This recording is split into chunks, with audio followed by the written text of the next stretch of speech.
A Temple of Graves. I'm Rebecca Lieb. I'm Jason Horton. And this is Ghost Town.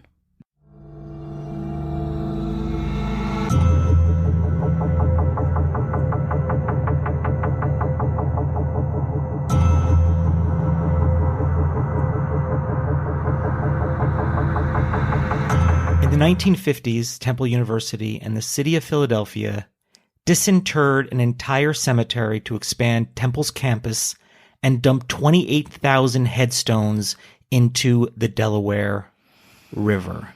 Wow. It's horrifying. I was just in Philadelphia for the week, and a little bit of an adopted city for me. Spent a lot of time there.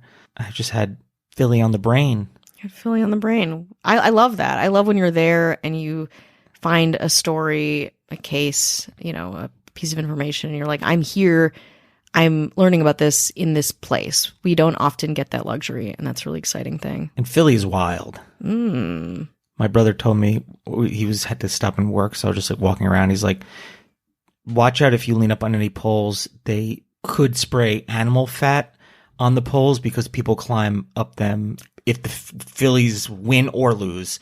You never know what's going to happen, so just kind of watch out for that. Wow, that's amazing. I've got to go visit. So it's a wild city, and this is sort of a wild story. And we talked about when I was in San Diego, and I went to Old Town, and the way they kind of just paved over. Yeah, we don't have a lot of respect for the dead. We did an episode 2 on Elysian Park, and that was also an old Jewish graveyard too. It's a lot of turnover in these different places just based on space and development, and it can lead to a lot of problems. In the 1950s, it was a time of rapid growth and progress, and also bore witness to a forgotten chapter in the history of Temple University in the city of Philadelphia. In an endeavor to expand the educational institution, an entire cemetery was disinterred, and echoes of this event still resonate today. The cemetery, once a sanctuary for the departed, became a focal point of controversy.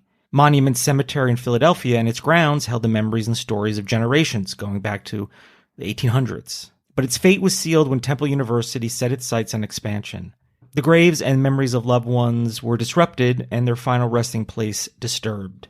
Temple's ambition in Philadelphia's growth and its expansion was part of a larger narrative of progress in post-war America. Educational institutions were growing, and cities were expanding to accommodate the influx of students. However, in the pursuit of advancement, the sanctity of the cemetery was compromised.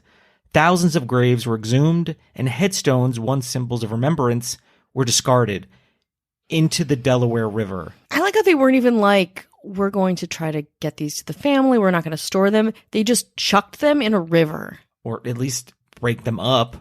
I don't know what that does to the ecology, but I guess like a lot of things, just throw it in the river. It just will wash away in the river. In a startling turn of events, the headstones, once marking the graves, found a new home in the depths of the Delaware River. Approximately 28,000 of these markers were discarded, lost to the currents, carrying with them the names and histories of those interred. This silent disposal became a tragic footnote in the city's development. Did you say 20,000? 28,000. 28,000 headstones in the bottom of the Delaware River. That is fucking wild.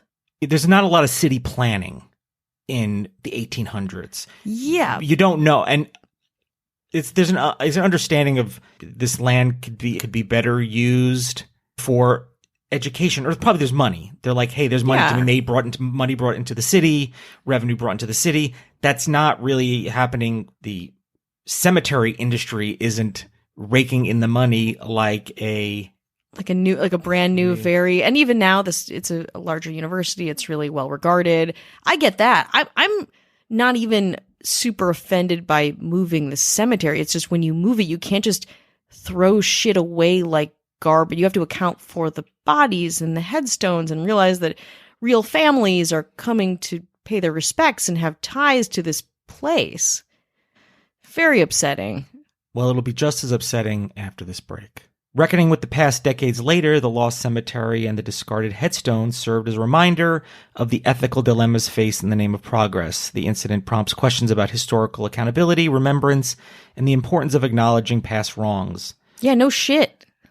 I wonder if there's some kind of project where they're trying to go into the river and get the headstones, which are probably like, all covered in like moss and algae now, or something to do with kind of rediscovering the people. And what is kind of a tragic reminder is some of the headstones sink. They're different sizes, they're different shapes. Sure.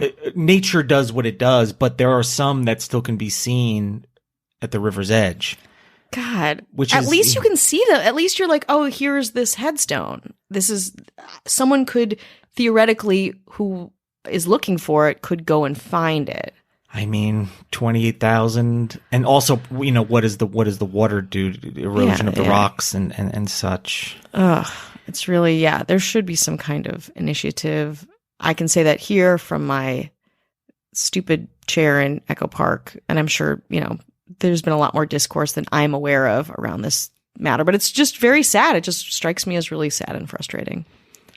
Especially, I don't think the irony is lost. It's Temple University. Temple University, the sacred space that is not kept very sacred at all. But they got that food court in there, so. Oh my God.